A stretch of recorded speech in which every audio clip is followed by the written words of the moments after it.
అందరికీ నమస్కారం. ఎక్కడి నుంచి స్టార్ట్ చేయాలి? ఫస్ట్లీ ఇవాళ ఈ ఫంక్షన్ను నా బర్త్డే రోజు దిల్ రాజు గారి ఇంటికి వచ్చి విష్ చేసినప్పుడు ఏదో మాటల్లో మన ఈ మేకి ఆర్యా కంప్లీట్ అయ్యి 20 years అవుతుంది, థియేటర్లో వేద్దామా అది ఇది అంటే అనుకున్నాం. సరే థియేటర్లో వేస్తాం లేదు అవన్నీ చూద్దాం, లాజిస్టిక్స్ ఇష్యూస్ చాలా ఉన్నాయి కాబట్టి ఏ ఉన్నా లేకపోయినా అట్లీస్ట్ ఎప్పుడో కానీ ఇలాంటి ఆపర్చునిటీ రాదు సార్. దట్ మన ఓన్ ఫిల్మ్స్ మనం ఏం చేస్తామంటే చేస్తాం, మర్చిపోతాం, వెళ్ళిపోతాం, ఎవరికాలు మళ్ళీ వేరే వేరే ఫిల్మ్స్లో ఉంటాం. కానీ మరీ అందరు యునైట్ అవడానికి ఇది ఒక మంచి ఎనర్జీగా ఉంటుంది. 20 years it's not just a film, it's the most life changing moment in our lifes.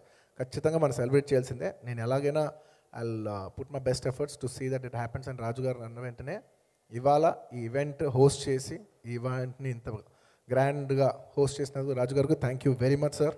Thank you, it's very sweet of you. And ఎక్కడి నుంచి మొదలు పెట్టాలబ్బా, ఎందుకంటే ఇట్స్ ద ఒక్క మాటలో వాట్ ఈజ్ ఆర్యా సినిమా అంటే, నేను ఒక్క మాటలో చెప్పాలంటే it is the single biggest moment in my life that change my life forever. అంతే, పీరియడ్.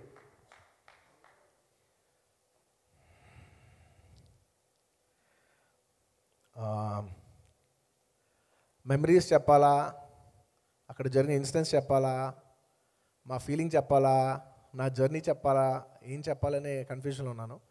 బట్ క్రోనలాజికల్ ఆర్డర్లో వెళ్తే ఎప్పుడు సేఫ్గా ఉంటాం. నా గంగోత్రి సినిమా హిట్ అయింది, నేను ఎక్కడో సరిగ్గా చూడటానికి అంత గొప్పగా లేననేసి పెద్ద గ్రేట్ ఫిల్మ్స్ రాలేదు. అది సక్సెస్ఫుల్ ఫిల్మే, కానీ it is my failure personally that I could not make a mark as an actor in that film. Film is a block buster film. So నేను చేసుకోలేకపోయా, అది నా తప్పు. సో నాకు ఎక్కడో ఫిలిం రాకుండా నేను ఆల్మోస్ట్ ఒక 1 year ఖాళీ కూర్చున్నా. ఎవ్రీ డే రోజుకి 3 కథలు వినేవాడిని, ఆర్టీసీ క్రాస్లో తిరుగుతుండేవాడిని, సినిమాలు చూస్తుండేవాడిని, పిచ్చి కింద తిరుగుతూ ఉండేవాడిని. ఎలాగైనా సినిమా చేయాలని ఫిక్స్ అయిపోయాం. ఇంక దీంట్లోనే పర్స్యూ చేస్తున్న టైంలో ఒకానొక సాయంత్రం నాకు ఆ టైంలో దిల్ సినిమా రిలీజ్ అయింది. రోజుకు 2-3 కథలు వింటున్నాను నేను. బట్ ఎక్కడా నాకు ఎక్కడా తగలట్లా, ఆ మ్యాజిక్ ఎక్కడ తగలట్లేదు. నాకు అప్పుడు యాక్టర్ తరుణ్ గారు మంచి ఫ్రెండ్, ఆయన ఫోన్ చేసి ఇలాగా దిల్ రాజు గారు నాకు సినిమా వేస్తున్నారు, దిల్ సినిమా వేస్తున్నారు, నేను చూస్తానికి వెళ్తాను, నువ్వు వస్తావు అంటే తప్పకుండా వస్తాను తరుణ్, నేను ఆల్రెడీ 2 times చూసా, నాకు చాలా నచ్చిన సినిమా, నేను వస్తానని చెప్పి ప్రసాద్ ల్యాబ్కి వెళ్ళా. అక్కడికి వెళ్తే ఆ సాయంత్రం ఫస్ట్ టైం సుకుమార్ గారు నన్ను చూశారు. నన్ను చూసి నా దగ్గరికి వచ్చి కథ చెప్తానన్నారు. అక్కడికి వచ్చి అలా కలిసి కథ చెప్పారు. నాకు మైండ్ బ్లోయింగ్గా నచ్చింది కదా, నాకు మైండ్ బ్లోయింగ్గా నచ్చింది. అంటే ఆ టైంలో మనకి ఇన్ఫ్లుయెన్సెస్ ఎలా ఉంటాయంటే, అప్పుడు నేను అంతకుముందు థియేటర్లో ఇడియట్ సినిమా చూసా. విన్నప్పుడు లోపల నాకు ఒక కోరిక ఉందన్నమాట, ఇలాంటి యూత్ సినిమా మనకి ఎప్పటికైనా పడద్దా, ఇలాంటి పడితే ఎలా ఉంటుంది, అసలు థియేటర్ ఎలా ఉంటుంది అని ఒక లోపల కోరిక ఉండేది, ఒక విష్ ఉండేది. ఆ టైంలో నాకు వచ్చి సుకుమార్ గారు కథ చెప్తుంటే ఆ కథకి ఇది కథ సంబంధం లేదు, కానీ yes this is my idiot అని నాకు ఫీలింగ్ వచ్చిందనమాట. అండ్ అలా ఆ సినిమా దానికి స్ట్రగుల్ అవడానికి బోల్డ్ అని స్ట్రగుల్స్ దానికి స్టార్ట్ అవడానికి, ఎందుకంటే అందరం కొత్త వాళ్ళం. దిల్ రాజు గారు అప్పుడే ఒక సినిమా తీశారు, నేను కొత్త, నా మీద పెడితే రూపాయి వస్తుందని గ్యారంటీ లేదు. ఓకే, అందరూ కొత్త టెక్నీషియన్, సుకుమార్ గారు ఒక కొత్త డైరెక్టరు. నాకు గట్ ఫీలింగ్ ఉంది, బట్ ఆ ఏజ్లో నేను అందరు సపోర్ట్ లేనిది నేను చేయలేను. అంటే నా గట్ ఫీలింగ్ మీద మీరు అందరు నమ్మి తీసేయండి అంత సీన్ లేదనమాట. సో మా ఫాదర్ లాంటి వాళ్ళు నమ్మాలి, చంద్ర గారు లాంటి వాళ్ళు నమ్మితే అందరి సపోర్ట్ ఉంటేనే చేయగలిగిన ఒక సిచ్యువేషన్ అనమాట. నాకు గట్ ఫీలింగ్ లోపల ఉంది, ఇదేదో చాలా బాగుంది, సుకుమార్ గారుగా ఎవరికి కనపట్లేదు కానీ నాకు మ్యాజిక్ కనిపిస్తున్నారు, గట్ ఫీలింగ్ ఉంది. అలాంటి టైంలో కథ బాగుంది, అన్ని త్రూ అయినాయి. ఇవాళ చాలా మంచి టైం వచ్చింది కాబట్టి I can say I like to specially thank Vinayak గారు. ఎందుకంటే ఆయన ఒకటే మాట అన్నారు, అందరూ సుకుమార్ మంచి కథ బాగా చెప్పారు, అన్నీ బాగున్నాయి, దిల్ రాజు చాలా మంచి ప్రొడ్యూసర్ అని చెప్పి అప్పుడు సత్యరంగ గారు ఫైనాన్సర్ చెప్పారు, all was nice. But Sukumar గారు డెలివర్ చేయగలరా చేయలేరా అనేది ఒక $1 million క్వశ్చన్ మాట. ఆయన ఎక్కడ సరిగ్గా చేయలేదని అంటే అప్పుడు వివి నాయక్ గారు ఒక మాట అన్నారు, వచ్చి మా డాడీని నన్ను ఇంటిలో కలిసి మీరు తీయండి, మీరు నమ్మండి, ఆ కుర్రోడు తీయగలడు, నేను డైరెక్టర్గా చెప్తున్నాను, మీరు నన్ను నమ్మి తీయండి అని ఆయన ఒక్క రోజు అన్న మాట మా అందరికీ ఏనుగంత బలం ఇచ్చింది. అండ్ ఆయన మాట అన్నాడు, మీకు ఒకవేళ ఆయన ఏదో ఒక సీనో ఏదో ఒక సాటిస్ఫాక్షన్ లేకపోతే మీకు ఎందుకు అవసరం అయితే నేను వచ్చి తీస్తా అన్నాడు. అంటే ఆ రోజు వినాయక్ గారు ఆ మాట అంటాం అనేది వెరీ వెరీ వెరీ బిగ్. అంటే it's very nice of him that he said that. So అందుకు తప్పకుండా వినాయక్ గారికి నేను మనస్ఫూర్తిగా మరోసారికి సభాముఖంగా థ్యాంక్ యూ చెప్పుకుంటున్నాను. థ్యాంక్ యూ అన్నయ్య, నువ్వు ఆ రోజు అన్న మాట మా అందరికీ చాలా ధైర్యం ఇచ్చింది. And long story short, Sukumar గారు 1 వీక్ షూట్ చేసాం. ఎలా చేస్తారనేది 1 వీక్ షూట్ చేసేసి ఫస్ట్ 1 వీక్ ట్రయల్ షూట్ లాగా అనమాట. బాగుంటే సినిమా ముందుకు వెళ్తుంది, లేదంటే ఇక్కడతో మనం డిసిషన్ తీసేసుకోవచ్చు, ఇంతతో పోయింది అనుకోవచ్చు అనే ఒక మైండ్ సెట్లో షూట్ చేస్తే ఆయన ఫెనామినల్గా తీశారు. ఆయన ఫెనామినల్గా తీసి ఆయన మెచ్చుకునే మా తనకే వెంకటేష్ గారు ఎడిటర్ మెచ్చుకునే విధానం, మా ఫాదర్ మెచ్చుకునే విధానం, అందరికీ we had a gut feeling that he's going to be some great sensation. ఇంకా అక్కడి నుంచి ఇంకా నేను చెప్పక్కర్లేదు. ఇంకా దేవితో అసోసియేషను, దేవి పాటలు, ఫీల్ మై లవ్ సాంగ్ విన్న వెంటనే మెంటల్ ఎక్కిపోయింది. ఇంకా నాకేంటంటే నేను డ్యాన్స్ బాగా చేస్తా, నాకు ఒక ఆపర్చునిటీ కావాలి. నాకు ఇప్పుడు వచ్చింది ఒక కేక్, ఒక సినిమా మొత్తం దొరికిందల్లా తెలిసిందల్లా పెట్టేయాలి. ఈ సినిమాలో పెట్టేసి నేను ఏంటో అట్లీస్ట్ ఒక మార్క్ అయినా వేసుకోవాలి అని ఒక వెయిటింగ్. తక్కదిమ్మితో ఒక సాంగ్ వచ్చింది. ఇంకా ఇంకా నాకు బాగా గుర్తుంది, దిల్ రాజు గారు నాకు బేసికలీ న్యూ ఇయర్ అంటే చాలా ఇష్టం. నైట్ అంతా పార్టీ చేశాను నేను, 31st night. Next day morning గుండెలో రాశారు షూటింగ్ ఉందని. ఐ సెడ్ వాట్, షూటింగా? తక్కదిమ్మితో ఎక్కడ ఒక లొకేషన్, స్పెషల్ లొకేషన్ పర్మిషన్ వచ్చింది, వెళ్ళి షూటింగ్ చేయాలంటే నేను ఎస్ గంగవరం, కరెక్ట్గా చెప్పారు. గంగవరంలో అసలు అసలు షూట్ చేస్తున్నాం. నేను అనుకున్నా లైఫ్లో మళ్ళా నెక్స్ట్ డే షూటింగ్ ఉందంటే ఆ రోజే తెలుసుకున్నా. అప్పటి నుంచి ఇప్పటి వరకు నా లైఫ్లో మ్యాక్సిమం 1 or 2 ఇప్పటి వరకు నెక్స్ట్ డే షూటింగ్ ఉందంటే నేను మ్యాక్సిమం 9, 9:30, 10 మ్యాక్సిమం పడిపోతా. 8 hours పడుకుంది నేను షూటింగ్కి వెళ్ళలేను. సో నేను నేర్చుకున్న గ్రేటెస్ట్ లెసన్స్ అదే నన్ను చాలా కాపాడింది. ఆ డిసిప్లిన్ నన్ను చాలా కాపాడింది. ఇలా ఎన్నో ఎన్నో ఎన్నో జర్నీస్ చేసి ఇంకా నేను ఆ సినిమా ఏంటి అనేది నేను మాటల్లో చెప్పలేను. ఎందుకంటే it's that film is not just a film, అదొక టైం. ఆ టైంలో ఏంటంటే దిల్ రాజు గారు he had to prove his best point.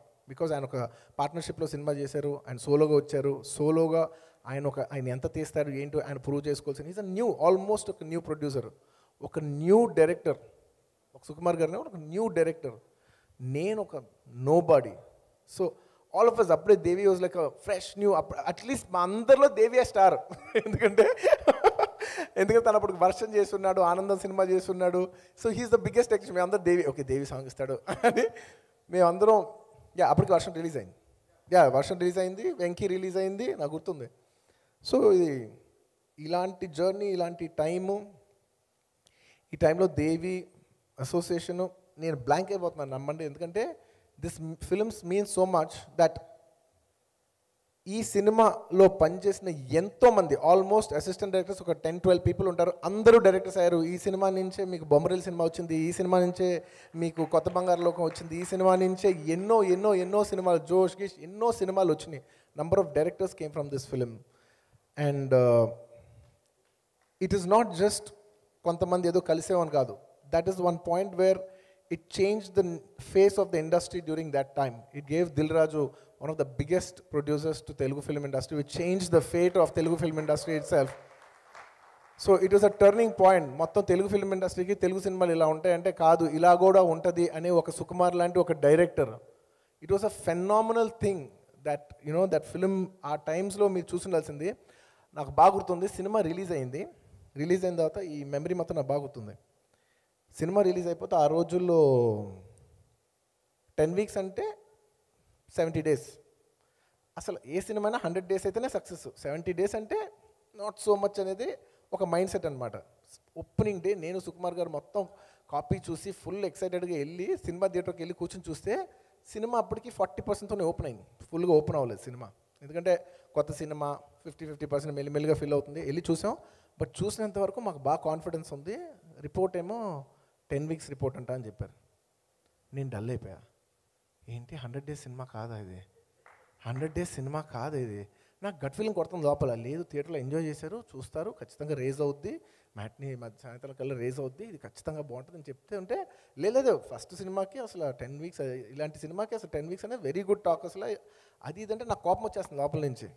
ఏంటి 10 వీక్స్ అని హ్యూమిలేట్ చేస్తారంటే, సుకుమార్ గారు కోపం వచ్చేస్తుంది, నాకు తెలుసుది ఏంటాలి 10 వీక్స్ అన్న వెంటనే కోపం వచ్చేస్తుంది.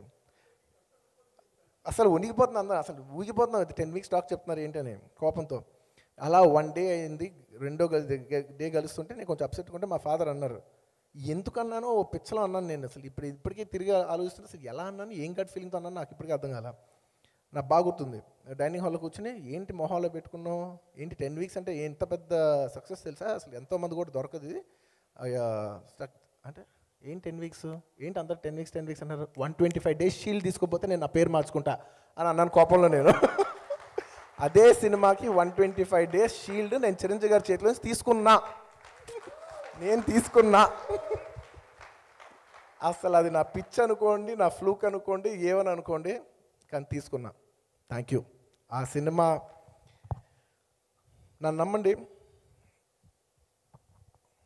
ఆ సినిమా ఏంటి నా లైఫ్లో అని చెప్పడానికి ఒక సింపుల్ మెటఫోర్లో చెప్పాలంటే,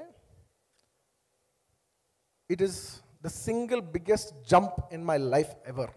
అంటే -100 నుంచి literally -100. I didn't start at 0. During Gangotri I started at 0. ఆ సినిమా మంచి హిట్ అయినా కూడా I couldn't make a mark, అది నా తప్పు.